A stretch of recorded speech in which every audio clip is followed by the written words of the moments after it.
What is up, my friends? You are very welcome along to today's transfer news agenda right here on Anfield Agenda. I'm going to be taking you guys through the latest stories that have been linked to Liverpool Football Club. The biggest one of the day, I'm going to be keeping till the end a potential massive good news story. Until then, we're going to fly through the other stories about players like Manu Kone, what's going to happen with Fabio Carvalho. There's been some other links as well to Liverpool that I think might excite you. We'll be talking about Elise and a few other bits and pieces. As always, though, I'll have my say, but we want you guys to have your say in the comment section. Do drop a like on the video and do hit that subscribe button if you haven't done so. There won't be a live stream tonight because we want to let you guys all enjoy the darts final in peace. So we will be back live tomorrow. But for now, let's get into it. So Manu Kone, Borussia Mönchengladbach are expecting that he could well depart in the January transfer window. The article that I'm reading here suggests that Liverpool still hold an interest in the player despite the signings of Alexis McAllister, Szoboszlai, Gravenberch and Endo. They say if Borussia Mönchengladbach receive an offer of about €40 million or £34 million, that would get the deal done.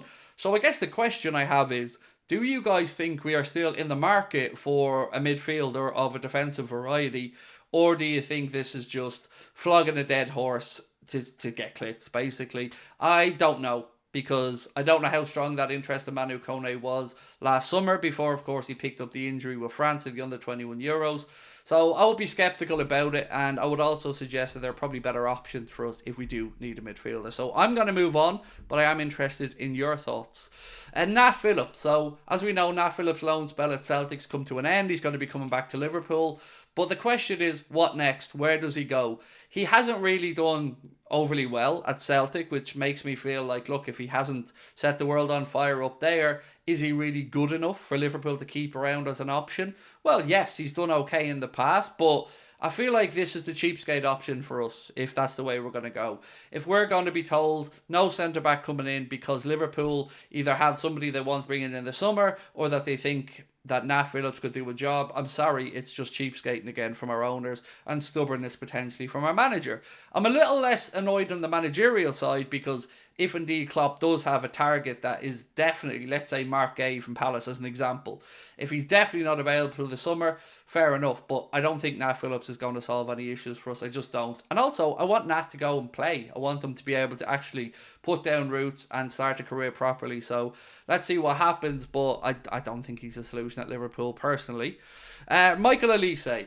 Now, you were probably with us over in the Top of the League show earlier on where we discussed this in more detail. If you weren't, basically the latest club to be linked with a move for him is Manchester United. Now, I hope Liverpool follow through on their interest in Elise. Question is, does he now have a bit of an injury crisis hanging over him, because he seems to be picking up a lot of muscle strains. I think it's a hamstring is the latest one that keeps him out of their FA Cup game this week. But the dude's an undoubted talent, and I'd hate to see him going to United. I can't lie to you.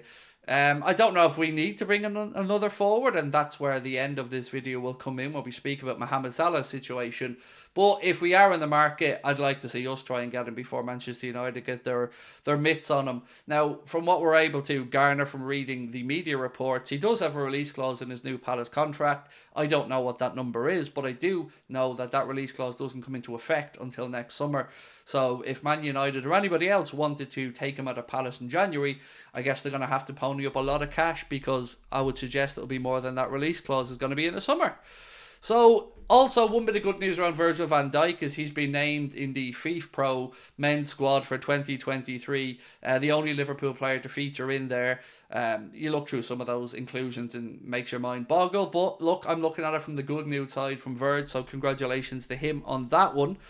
And then Fabio Carvalho. So Bild in Germany are reporting that the most likely destination for Fabio Carvalho is a return to Fulham, which would of course be on loan, as per Fabrizio Romano, who said Liverpool still view him as part of the project moving forward, maybe from next season, but for this season it looks like it will be another loan. Fulham would be absolutely fine. You get some good football there under Marco Silva.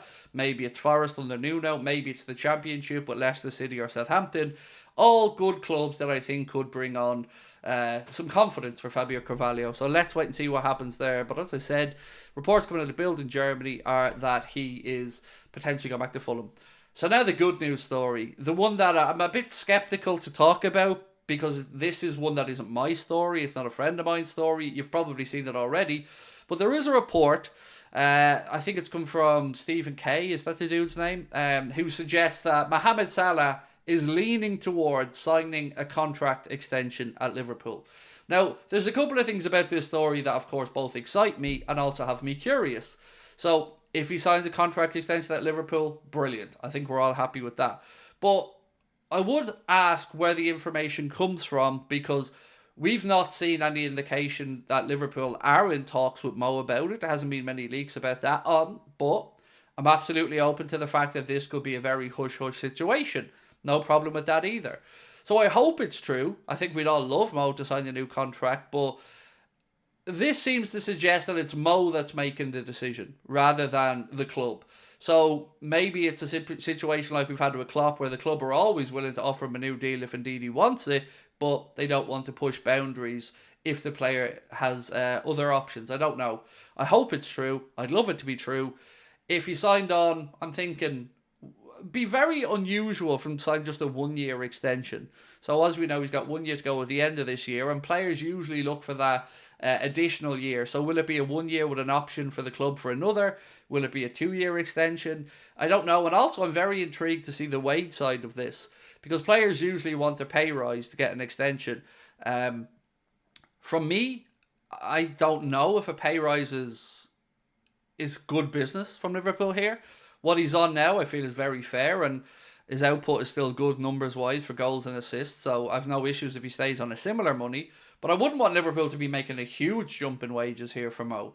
You know, we think 350 basic. We've also heard Remy Abbas Issa say he makes up to £1 million a week. So, I don't know, maybe the truth is somewhere in the middle there. But as long as it makes sense for Liverpool from a business perspective, it's good news if Mo's tied down to another year, 2 years, or otherwise. I want to know your thoughts, though, in the comment section. What would you think the likely offer from FSG might be with regards to wages? We know that they have a track record of looking less favourably on contract extensions for players over the age of 30. Of course, there have been some obvious exceptions there. Jordan Henderson was given a contract extension. Milner was extended on occasion. So, let's wait and see. And look, I've got to finish up by saying this. If there is one player that you do break anything for or do roll the dice for, it's Mo. He's earned it. He's earned that trust from the club. So, I hope this is true.